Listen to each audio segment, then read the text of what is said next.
Good morning, my dear children. So today we are going to discuss about important rules. Important rules for finding the image formation. So there are four important rules that we are going to discuss now. So in the last class we were discussing about some terms related with that is principal axis, focus, principal focus, radius of curvature and all. So here we are going to discuss about the rules. So the first rule.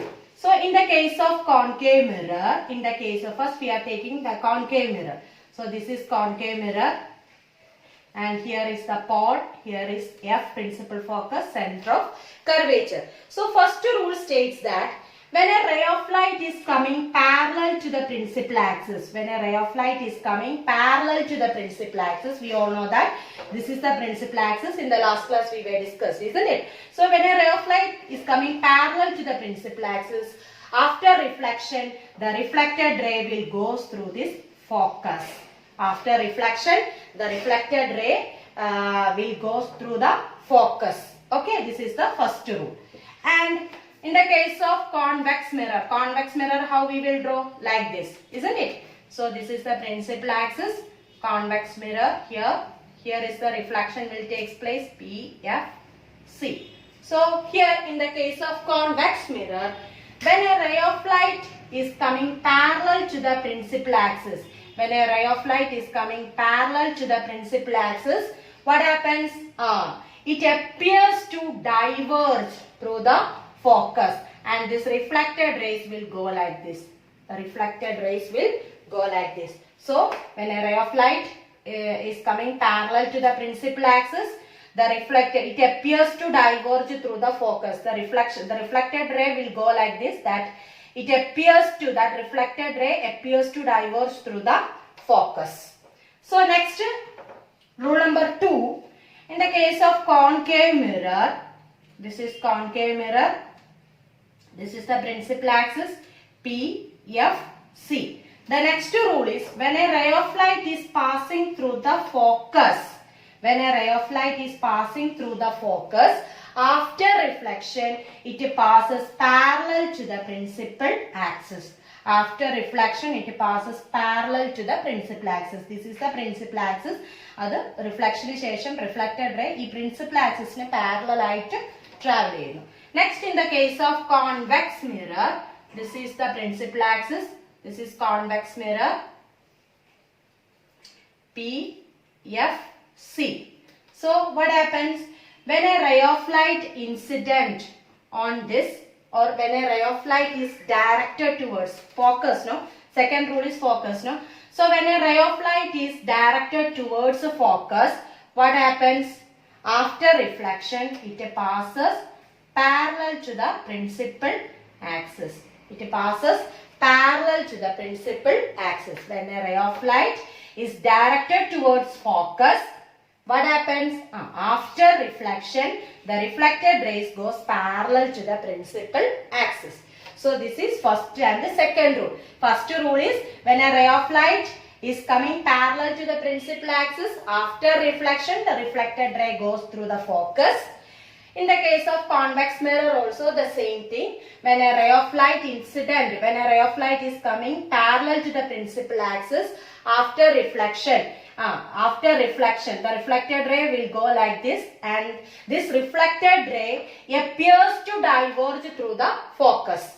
And the second rule is, in the case of concave mirror, when a ray of light passes through the focus, what happens? After reflection, it travels parallel to the principal axis.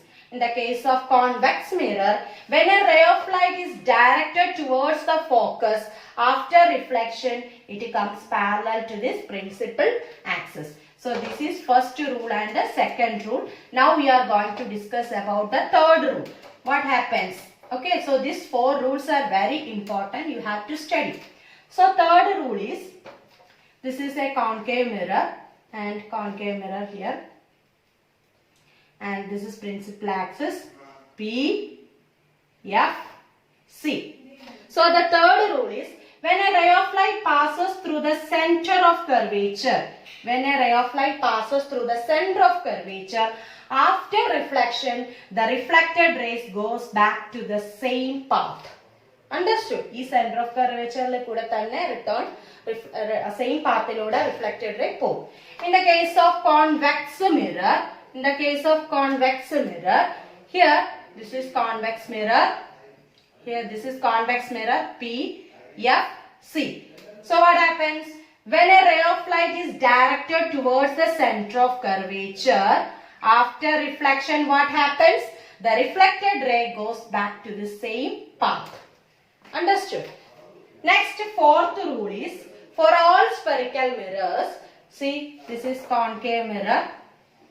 I will tell you, this is concave mirror, principal axis P, F, C. So, when a ray of light is coming and incident on this pole, what happens? After reflection, it passes through this way. Here, so here, when a ray of light incident on this pole, after reflection it passes through this way. That means here angle I and angle R become equal. Angle I is equal to angle R. In the case of convex mirror also the same thing is happening here also. Here P, F, C. So here when a ray of light incident on the pole, after reflection it goes through this way. So this is all about the four rules. Third rule, when a ray of light passes through the center of curvature, after reflection, the reflected ray goes back to the same path. And in the case of convex mirror also, when a ray of light is directed towards the center of curvature, after reflection, the reflected ray will go through the same path. The fourth rule, here angle I is equal to angle R. When a ray of light incident on the pole, after reflection, the reflected ray goes like this. That means angle I is equal to angle R. That law is satisfying here. And here also, when a ray of light is incident on the pole, what happens? After reflection, the reflected ray will go like this. So this is all about the four rules. So this is very important. You should study. And you have to practice, you have to draw and practice all these rules. Okay, so thank you.